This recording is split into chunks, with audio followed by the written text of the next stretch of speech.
if you're not aware, Bobbi Althoff is one of those TikTok stars gone mainstream YouTubers that now has her own podcast. And I saw one of her first interviews that was pretty good, and I personally liked it. Would you say that you're easy? Mm-hmm. Oh, like easy to get along with? I mean, however you want to take it. You said yeah.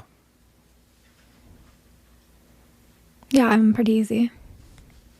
That's good. Me too. I feel like I need to start having standards for myself. You don't have standards? I dated a girl in a wheelchair. Okay, there's No, but I'm telling you, she walked out my life still. Sorry to hear that.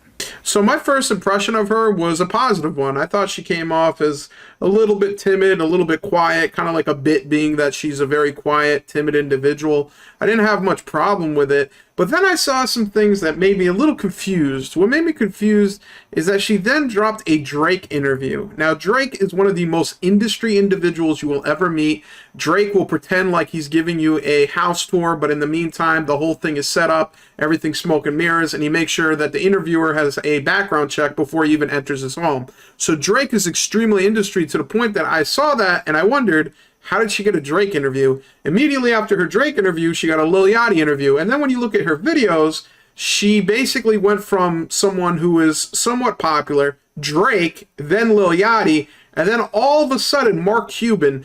And things started to not add up. And the reason why I say that is because she's someone who's literally brand new, someone who has been on TikTok, but when coming to YouTube with her podcast, she has yet to do any podcast by herself or with another person that isn't necessarily super famous. I know she has an early interview with another online influencer, but she had a lot of bangers back to back to back. And although the interview for the first clip, I kind of liked it, watching the Drake interview, watching the Lil Yachty interview, it was very blasé. It was very like her being quiet and going with this bit, going with this image. And it was literally just the celebrities carrying the interview, which is fine. There's nothing wrong with that.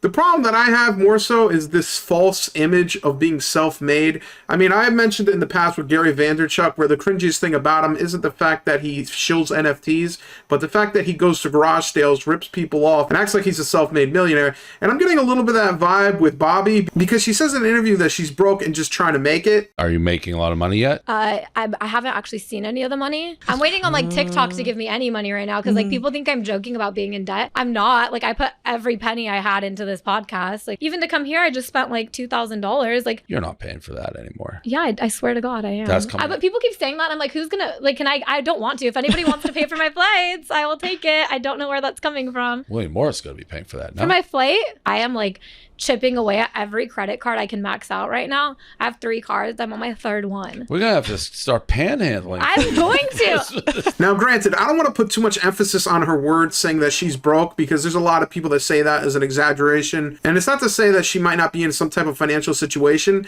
but she seems to be very industry and she seems to have a company behind her. So her saying that, oh, I have credit card debt, I need to pay this off, hopefully the bills get paid, this, that, and the third, is a little disingenuous. She's also married with a family, so obviously she has some type of support system. And this is not to judge her, this is just basically to say, it kind of feels very disingenuous and weird for her to act like she's just some young come-upper, and this is her grind, this is her way of going through the motions.